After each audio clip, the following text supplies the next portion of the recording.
It's now time for Woman's World. Oftentimes we hear the phrase, communication is the key to success, to relationships, to almost everything. But what is communication without understanding? What is communication without listening? What is communication without love? And is communication enough to make a successful relationship? Are we communicating effectively? Do women communicate better? These are some of the things that we're going to touch on today, and we'd like to welcome Karjal Welham Earthlight. She is the founder of Striving and Thriving Business Consultancy, as well as Sonia Winter. She's a licensed clinical psychologist. Ladies, welcome to Sunrise. Thank you so much for having us. Let's start here. In terms of communication, how we know when we're communicating effectively? What must take place? Karjal, let's start with you. Well, I know I'm communicating effectively when what I intend to communicate reaches the person that I'm communicating to, and when whatever I'm communicating gets done. So for example, if I'm saying, honey, could you stop at the grocery store? And it is done, then I know that the message was received and that communication was successful. But what if he doesn't do it? He still got the message, but he just didn't act. That's true. That would mean that he's very wayward. Sonia, do you agree with that? Mm-hmm. Well, sometimes in part, because yes, Karjal, he might do what you want, but he might have gotten another message as well, such as she's angry at me, or I'll never do it quite as well as she'll want me to do it. I'll do it, but has he gotten other messages along with how you've said it or how he understands the words that you've used? So you might communicate an instruction, but along with it goes more, or he picks up more, or he's second guessing you or something like that. Then I want to touch on the how we say, the what we are saying and the how we are saying it. Are there issues with that? Or once I say something, this is the message, it must be sent? No, there are definitely issues with how we communicate. And personally, I have an issue with that, which is something I'm working on. Okay, tell us about that. I have a tone when I communicate. So I tend to come off a little bit more aggressive than I would like or intend to. And so it might seem offensive to the hearer, which is not my intention. But I'm just a little bit, more aggressive than normal. So if I'm saying something, it might come off as my being bossy, when that really isn't my intention. You know what I mean? Give me an example where you're sharing with your partner and it seems aggressive. Okay, so for example, if the dishes aren't done, I might say, so hon, didn't you see that the dishes needed to be done? No, what I'm really saying is, hon, I've had a long day. Could you just remember to do the dishes for me, sweetie? Love you, smokums, kisses, you know what I mean? But it really does not come off like that. Out of frustration or anger, maybe this is like the umpteenth time I've had to ask him to do the dishes, you know what I mean? So I really do intend to just say, please, could you do the dishes? But because of the added tone, it makes it a little bit more offensive to the hearer. But Sonia, you hear her how she said she would say it and how she has explained it. Very different words being used. Well, actually, she said that she is irritated. She is tired. She's frustrated. And that's a part of the communication that she's sending. She has done a very good job in communicating exactly that. But has he read it as she's tired, she's frustrated, she really needs my support? He's probably going to read it as she's tired with me. Yes. She's angry at me. And so, there are little nuances in that one person will send a message and how the other one will pick it up. There can be nuanced differences. So that's something we all have to work on. I will say this. I mean, in my practice as a couples therapist, that's the first thing I start with couples most often. And what it is one person expressing how they feel, and the other person, first of all, reflecting what they have heard. And that's how you know whether you've been heard or not. That's when you know whether the message has been heard. When the person listening says, this is what I heard you saying. This is what I understand you to mean. That's when you know that the message has been sent effectively. I always use this wonderful metaphor that I got from a lecturer many years ago, that communication, think of communication, I share it with all my couples, I'm sure they're smiling now. Communication is like a Ming vase. Okay, it's very precious and expensive. But imagine that I'm sending my vase to my partner from Kingston who's in London. And in sending the vase, when I'm in Kingston sending the vase, the packaging of the vase is as important as the vase itself. If I want the message to land in the way that it's in a valuable way to maintain its value, then I have to package it really well as I send it to ensure that the person receives it the way you intended. Exactly. But you mentioned the listening and the understanding when it comes on to communication. And I want to touch on that because sometimes we might hear it goes through one ear, out the other, and sometimes it causes us to reflect. When you're communicating with your partner, for example, and let's say because now you're in the world of doing business together, Right. do those things play a major role for you? Of course. And working with him has been such an adjustment for me because, you know, I'm accustomed to doing my own thing and not having to answer to anyone. And I find that now when we work together, he will give me an instruction. So when we're at home, we're partners, we're working together. But for the industry that he's working in, I have no clue. So I really do have to rely on him. And I find that his instructions come off as, for example, okay, hon, make this call for me. Directives. Right. And I'm like, make this call? You can't make the call yourself. You know what I mean? Because I'm just not accustomed to that. So that has been an adjustment. So before now, what would the communication have been like if you wanted your assistance? Before now, we wouldn't have been working together. So if he's asking me to make a call for him, he's kind of asking me to do a favor for him. You understand? As opposed to he's giving me a directive because he's my boss. So that shift, you know, has been a little bit tricky. But I have been trying to work with it, trying to appreciate the role that he is in and the role that I am in so that we can work together to have a more cohesive working relationship. But you've been together for a few years, so is this now a very stressful time for your relationship? Actually, it's not, to be honest.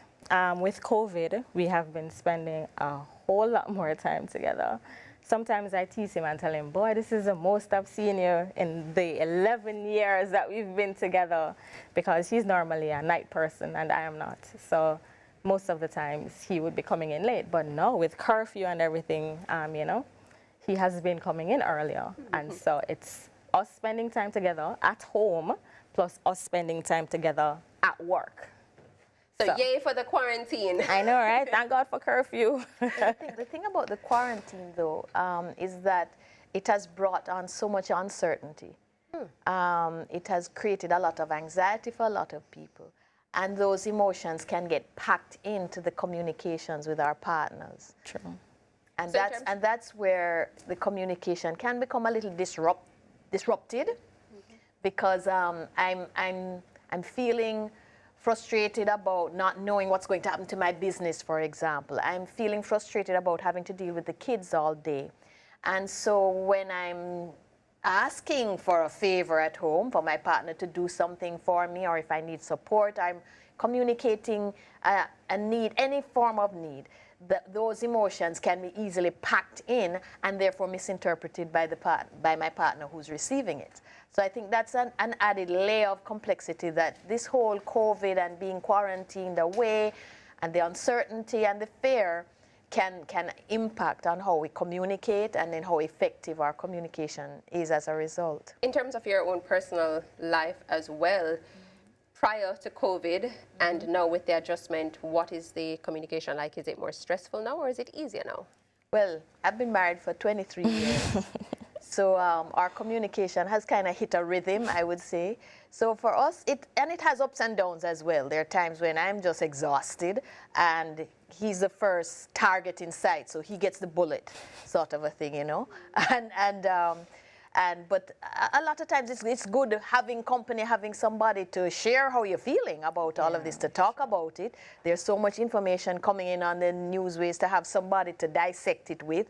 How is this going to impact the world? How is this going to impact our family? That sort of a thing. It's good to have somebody to share those concerns with, but then it's important that you share it, you share that through communicating. Okay, and so you have to be sure that that communication is effective. So in terms of this 23 years of your union, would you say that communication has played a critical role, or were there ever moments where miscommunication made you say, you know, say, the divorce is around the corner? Lucky for me, I haven't come that close. But I'm married to somebody who is extremely articulate, and my children have described him as he's good at explaining and over-explaining. So I'm fortunate that way, you know. Sometimes I don't quite understand what he's saying, and I know I'm misinterpreting, but I have the patience to wait, and I'll say, okay, if I wait, I'll understand what he's saying, just be patient, sort of a thing. I'll catch up, sort of a thing, you know. Okay, so you go with the flow, and Absolutely. you have to understand your partner. Something that has been very popular is the love languages, and everybody doing the test to find out which is their strongest love language, and then they're trying to find out what their partner has as their strongest love language. Kajal, for you, could you share what are your strongest love languages versus your partner? Okay, my strongest love language is spending time together and definitely receiving gifts. And then your partner? And my partner would be words of affirmation. Sonia, when you have these two, do you think that, like, how do we gel them together to ensure that we're communicating effectively? Well, remember that love language is about communicating a very specific idea. And that idea is, how do I feel about you? That's the only thing you're communicating through love languages, okay? It's not a broad communication necessarily, okay? Love language is, I am giving you a gift to communicate to you how I feel about you. And I'm doing this because I care about you. So love language is a very specific form of communication. It's a very specific message. And it's useful, for sure, to be able to know how to mail the Ming vase to your partner. Okay, how is your partner going to understand or is paying attention to what your actions mean?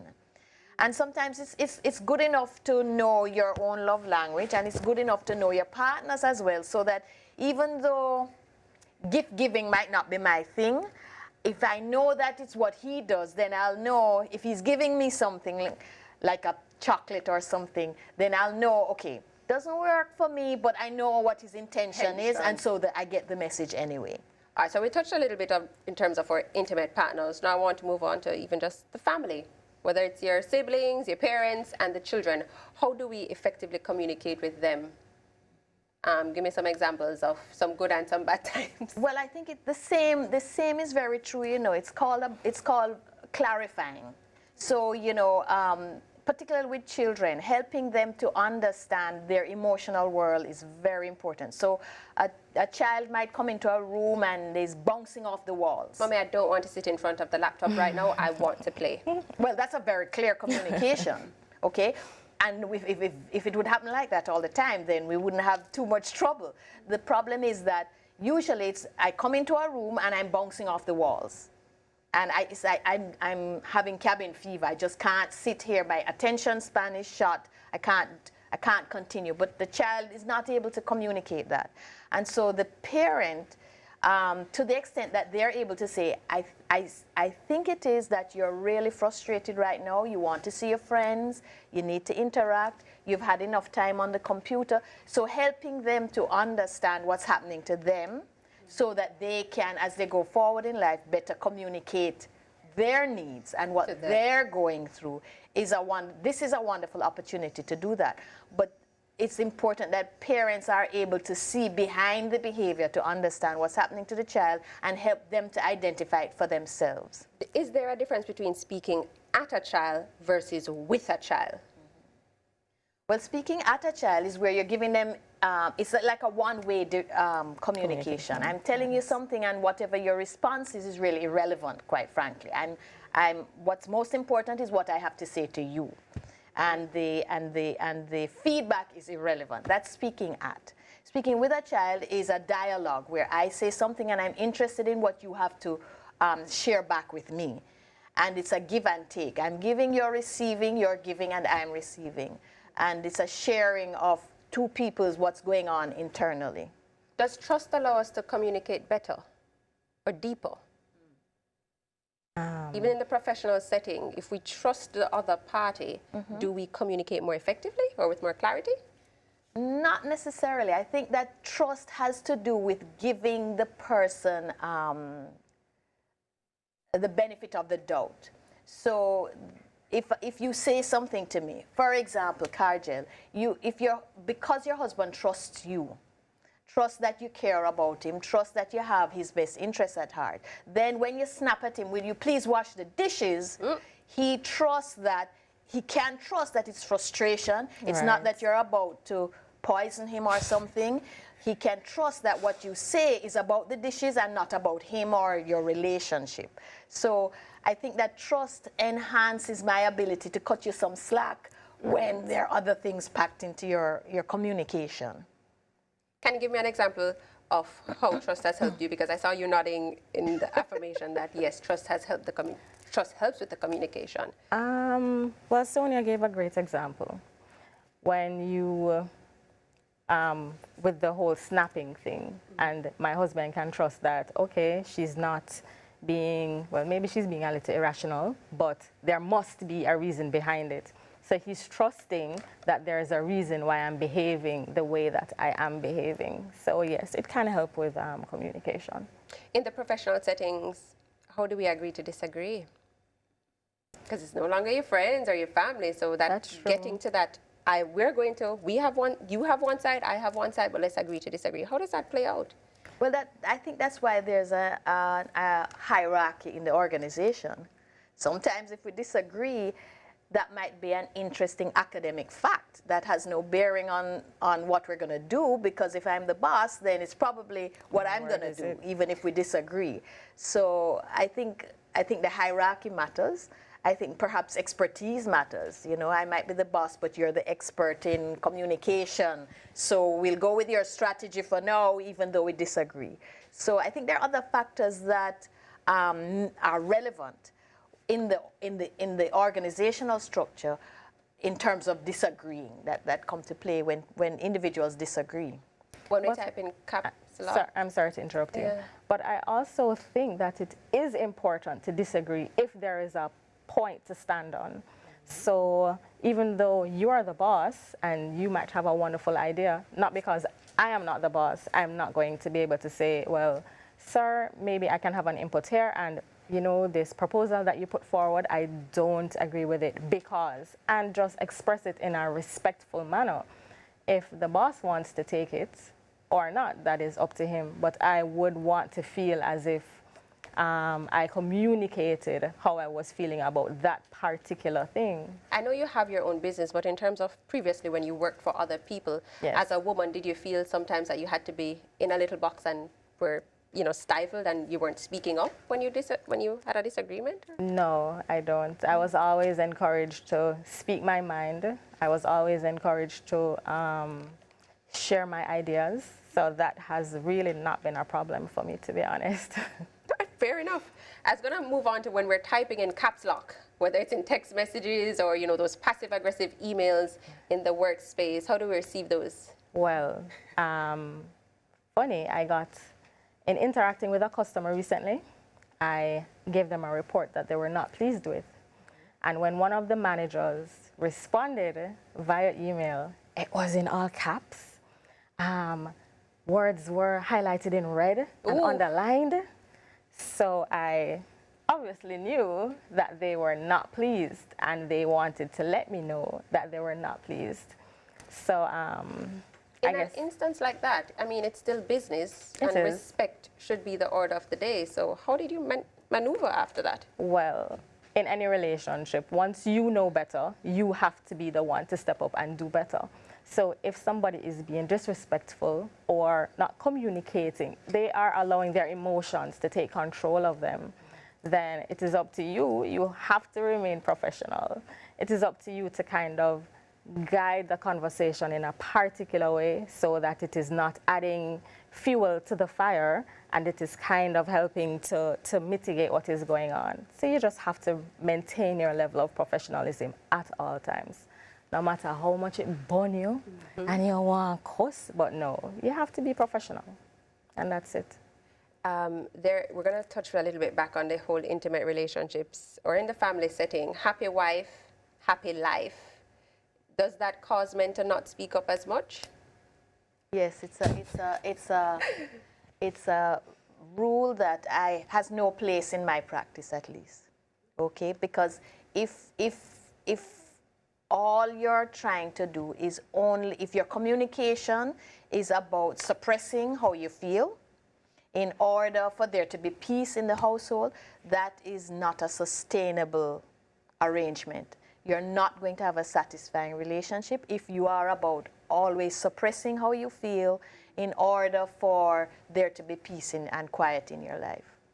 So that's a guideline that I try to stay away from. What I think is more important is that individuals can express what's going on, express their needs in a way that can be best received in an effective way by their partner. And sometimes that's going to activate difficult feelings.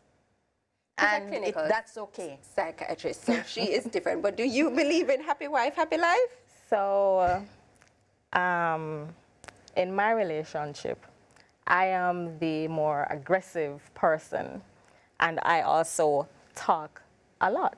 I talk more, and I believe in being open and honest, and so I'm always open and honest, and I expect the same from my husband. He is not like that, though. He's the type of person that will sit on whatever is bothering him, or it bothers him for a second or a minute, and then he's over it, whereas that's not me. I tend to hug it up for a little bit before I release it. And so I always encourage him, you know, speak your mind, let me know what's going on, you know, don't feel like you have to hold on to this thing. It's not helping me. I want to know how you actually feel about this thing. And he'll say, oh, but it doesn't matter, and I'm such a simple person, and I'm not asking you to do anything. And not confrontational. Exactly. And, you know, sometimes I would just prefer if he would speak up a little bit more to let me know exactly what he's thinking. Now, he does it sometimes, you know, but that's after a long conversation where you have to cajole and massage it, you know what I mean? And then it comes out little by little. But for me, I'm very, oh, you did this today? No, my tone, I'm working on it. So that was the old me. So now I'm, oh, honey, you know you did this today and I didn't like it, so and so and so. You deal with it in the moment. Yeah, I do. But he says, oh, it's fine. You did this, but it doesn't even matter, you know? Well, Sonia, do we then say women are better communicators, or perhaps men are better communicators? I think there are women who communicate well, and there are men who communicate well. I don't know that you can draw gender lines. I don't know that there are any studies that have ever shown that as a gender or you know, women necessarily communicate well. And there are different things. I might communicate well about my profession. My husband might communicate well about emotional things. And so I think it varies, you know, and it doesn't cross gender lines. But I do want to say to Karjel that, to pause for a minute, a lot of times people don't easily talk about what their needs are, what's going on. Remember that we learn patterns, okay? So however emotions or needs were expressed in his family or in his environment or so on, that will be generated through your continue to your relationship. So I'll give you one example. For example, if in his family of origin, his needs were not met if he expressed them. He's carrying that over into his new relationship. You know, if his needs, if expressing his needs, they were never met, then it makes no sense. You get to a point where I deal with what I can deal with, and the rest I'll leave alone. So we learn patterns throughout our life, and then they play out in our relationships. All right, as we close, the very last question to you, Karjal. Do you think your love can survive this COVID-19 quarantine period? Of course. Love conquers all. Love conquers all. Sonia, Karjal, thank you so much for joining us on set this morning. That's it for our Woman's World. We now pause for a cause. More Sunrise after these messages.